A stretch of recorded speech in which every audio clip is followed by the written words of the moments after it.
تو انبیاء علیہ السلام نے جب ہمارے مادی اور شخصی وجود میں بیلنس قائم کیا تو رہبانیت اور تصوف کا لبادہ ہمیں نہیں اڑا دیا، یہ دنیا بیزار ہمیں بنا دیا۔ انبیاء علیہ السلام نے باقاعدہ اپنی تعلیم سے ہم سے کہا ہے یہ کائنات تمہارے لیے بنائی گئی، یہ جو آسمان پر چمکتے ہوئے ستارے سیارے ہیں یہ ہمارے لیے جگمگاتے ہیں، یہ جو بادلوں سے پانی برستا ہے یہ ہمارے لیے برستا ہے، یہ جو پانی برف کی صورت میں نیچے گرتا ہے یہ بھی ہمارے لیے گرتا ہے، یہ جو ہوائیں چلتی ہیں یہ ہمارے لیے چلتی ہیں۔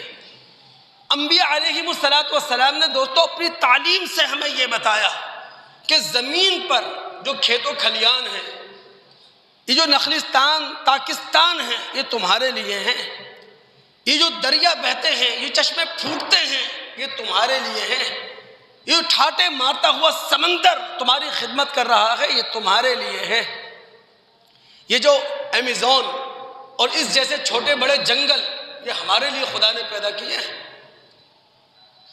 اگر آپ مطالعہ کر سکیں سورہ بقرہ اس کی آیت نمبر 29 ہے، اللہ فرماتے ہیں هو الذی خلق لکم ما فی الارض جمیعا، یہ زمین پر جو کچھ ہے اللہ رب العالمین نے اسے تمہاری خدمت کے لیے پیدا کیا ہے۔ تو یہ سب کچھ ہمارا ہے لیکن قانونی حق سے لینا ہے، اخلاقی تقاضے سے لینا ہے۔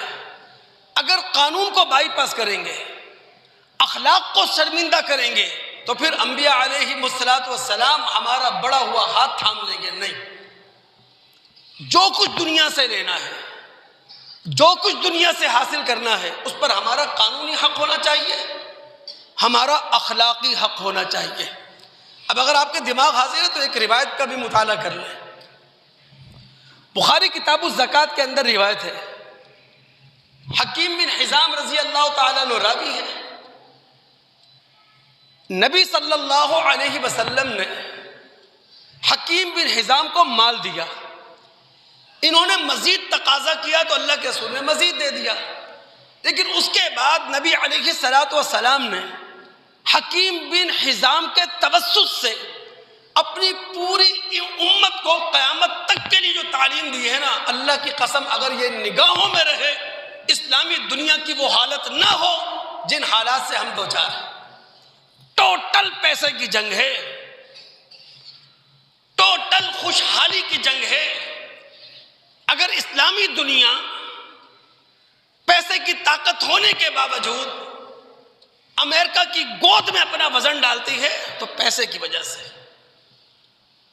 ہمارے رسول نے کیا فرمایا حکیم بن حزام سے، اے حکیم ان ھذا المال خضرۃ حلوۃ، یہ مال بڑا سرسبز ہے، بڑا شیریں ہے، فمن اخذہ بسخاوت نفس بورک لہ فیہ، جس نے اسے سخاوت دل سے لیا، دل کی سخاوت سے اعلیٰ ظرفی کے ساتھ مال کو حاصل کیا تو اس مال میں برکت دی جائے گی۔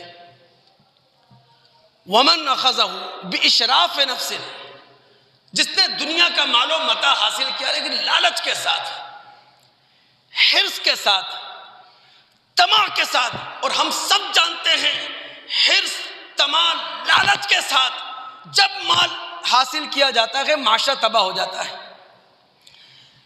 جس IMF سے پاکستان نے اپنی معیشت کو بحال کرنے کے لیے 7 ارب ڈالر کا معاہدہ کیا ہے، وہی عالمی ادارہ آئینے میں ہم پاکستانیوں کو چہرہ دکھا رہا ہے کہ تم کرپٹ لوگ ہو۔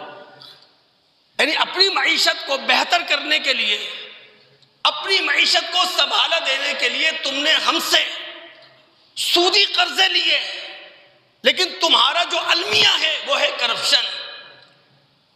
نیچے سے لے کر اوپر تک پاکستانی معاشرہ کرپشن کے کینسر سے آلودہ ہے۔ تو جب بھی مال حرص سے لیا جائے گا، طمع سے لیا جائے گا، لالچ سے لیا جائے گا، لم یبارک لہ فیہ، اس میں کوئی برکت نہیں ہے، اس میں کام نہیں ہے. آپ کیا سمجھتے ہیں پاکستان کے پاس دولت نہیں ہے؟ اللہ کی قسم کرپشن کے حوالے سے اگر دیکھا جائے بے تحاشا دولت ہے. میرا طالب علمانہ تجزیہ ہے ایک ایک بزنس مین اپنے پورے خاندان کو کھڑا کر سکتا ہے، اتنا پیسہ ہے. لیکن جب پیسہ حاصل ہو طمع سے، لالچ سے، برکت کیسے ہوگی؟ ہمارے رسول نے کیا کہا آگے الفاظ، کالذی یاکل ولا یشبع، ایسا شخص کھائے گا پیٹ نہیں بھرے گا اس کا.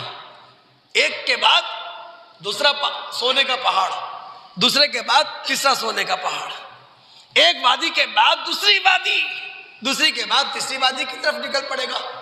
پھر ہمارے رسول نے پوری تعلیمات کو سمیٹتے ہوئے کہا تھا الید العلیٰ خیر من الید السفلی، میری امت کے لوگوں یاد رکھو دینے والا ہاتھ لینے والے ہاتھ سے بہتر ہے. ہم کہیں سیلاب دکھا کر دنیا کو اپنی طرف متوجہ کریں، کہیں ہم اپنی غربت دکھا کر دنیا سے مدد اور امداد حاصل کرنے کی کوشش کریں. ہمارے رسول نے تعلیم دی دینے والا ہاتھ لینے والے ہاتھ سے بہتر ہے. تو انبیاء علیہم الصلاۃ والسلام نے دوستو ہماری ذاتی زندگی کا عدل اس طور پر قائم کیا، نہ ہمیں دنیا بیزار بننے دیا اور نہ دنیا میں اس طور پر الجھا دیا کہ ہم اپنے خدا کو بھول جائیں، ہم اپنے خالق اور مالک کی تعلیمات کو نظر انداز کر جائیں.